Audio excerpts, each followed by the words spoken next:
The Australian composer Percy Grainger would have been delighted to hear his music performed by a youth orchestra in Melbourne's National Gallery. Indeed, he would have been delighted with the gallery itself in both its concept and its location. The gallery's site near the southern gateway to the city was, in the early days of Melbourne settlement, a swamp.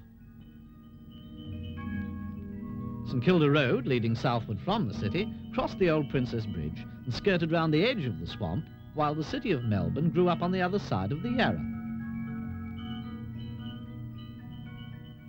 Near the bridge, the intersection of Flinders and Swanston Streets with its cathedral, railway station and pub became the hub of the growing city.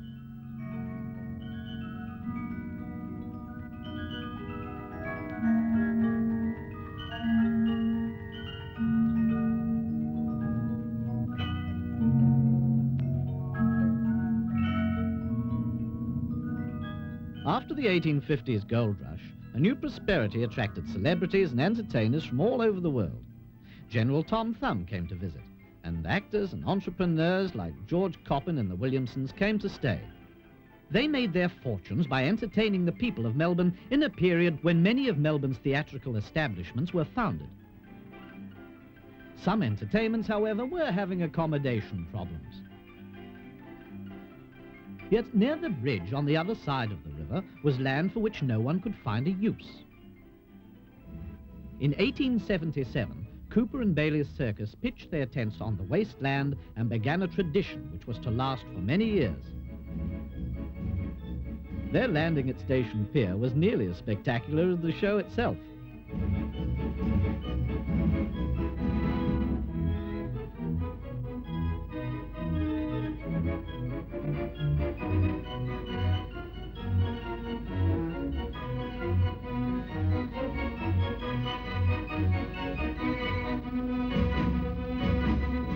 A new three-span bridge over the Yarra and a new Princess Theatre were built in 1887. It was a boom period and the theatre flourished, producing local stars like Nellie Stewart and Essie Jennings.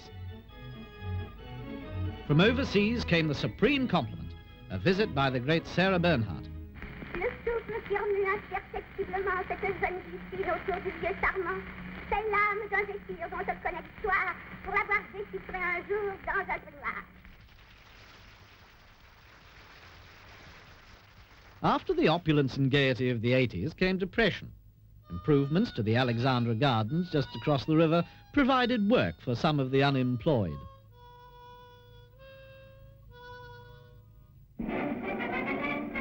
With the turn of the century came federation. Melbourne became the temporary seat of government, and to celebrate the occasion, temporary arches were constructed out of packing cases and cardboard. To a population still suffering the hangover from a depression, the visit by the Duke and Duchess of York must have been a welcome diversion.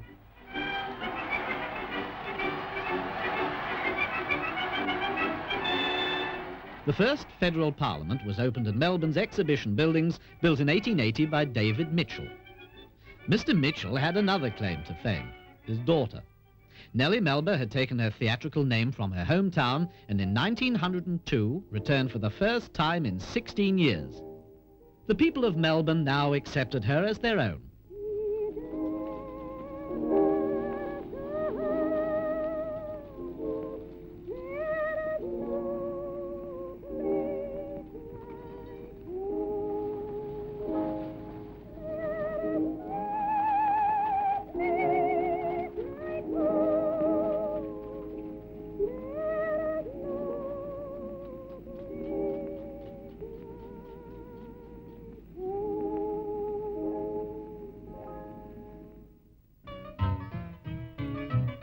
With the new century came new ideas, new fashions, and a return to prosperity. St Kilda Road, newly improved and beautified, was the source of great public pride. However, there was still the problem of how the circus site should be used. The official view was that it should be set aside for recreation. In a way it was. The circus came every year.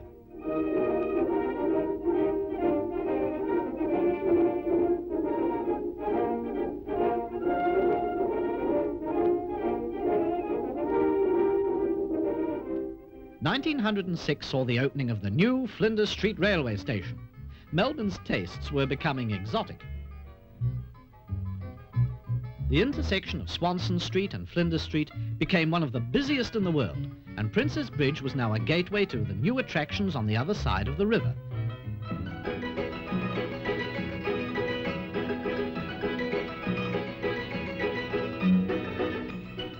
Prince's Court was the popular entertainment of the day. Even patrons in their Sunday best couldn't resist the temptations of the great Canadian water shoot.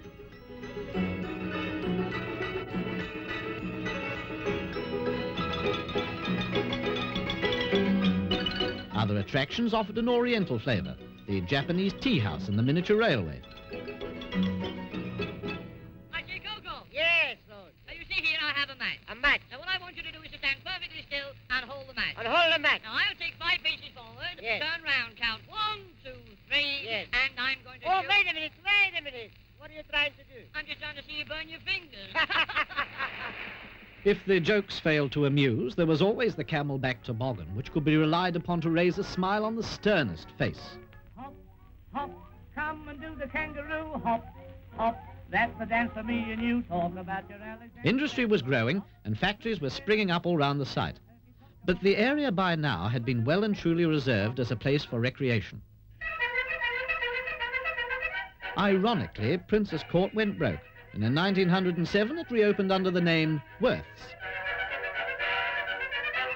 The Worth brothers, skilled trainers and entrepreneurs, ensured that their circus would have a permanent place in Melbourne's entertainment world.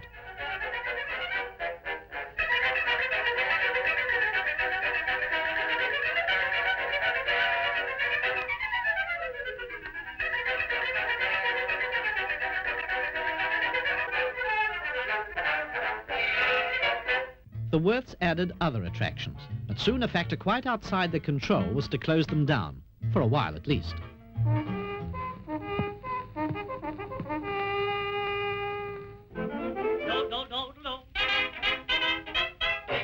The roaring 20s came with a rush, and the old cable cars were phased out to make way for the new electric trams. Flinders Street intersection took on a new character.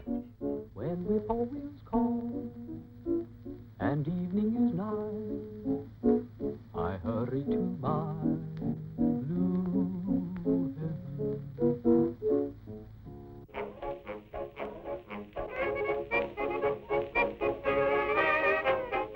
Almost as crowded was a new building across the bridge, the Green Mill Dance Hall.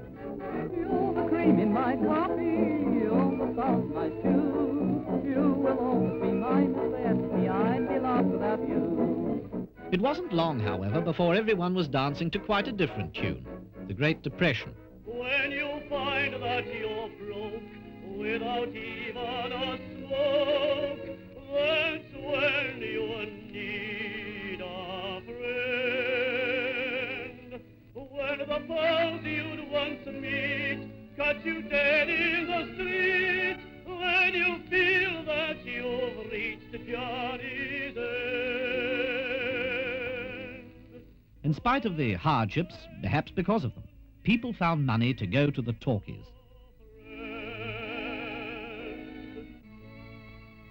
In 1934, Melbourne celebrated her centenary in some unusual ways.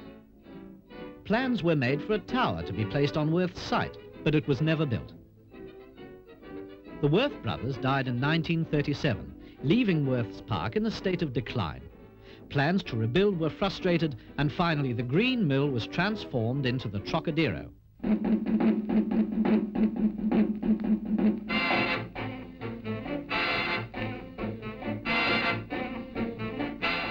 The big bands ushered in just the right sort of music for a country under the shadow of war. When a boy from Alabama meets a girl from Gundagai, winter turns into spring and the birds start to sing a sweet lullaby.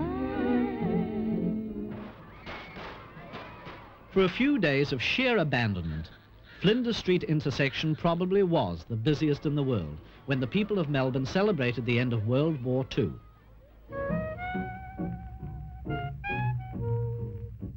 In spite of the dilapidation of the buildings on the site, Worths were still determined to make good their claim.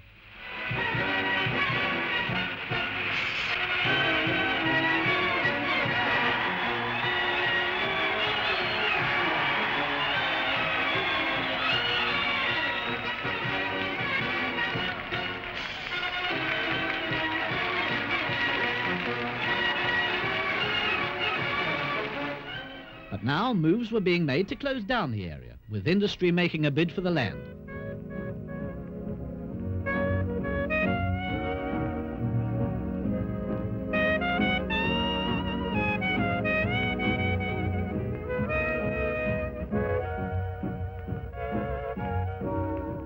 Finally, in 1956, an act was passed by the state government and the future of the site was settled.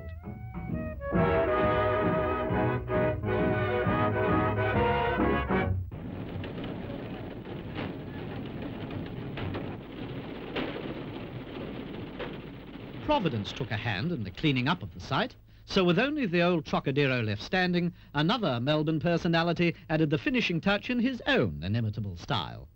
After the ball is over, after the break of dawn. After providing 80 years of unique entertainment, the place across the river was ready for a new start. The first stage an art gallery, and later a centre for theatre and music. Percy Granger would have been delighted.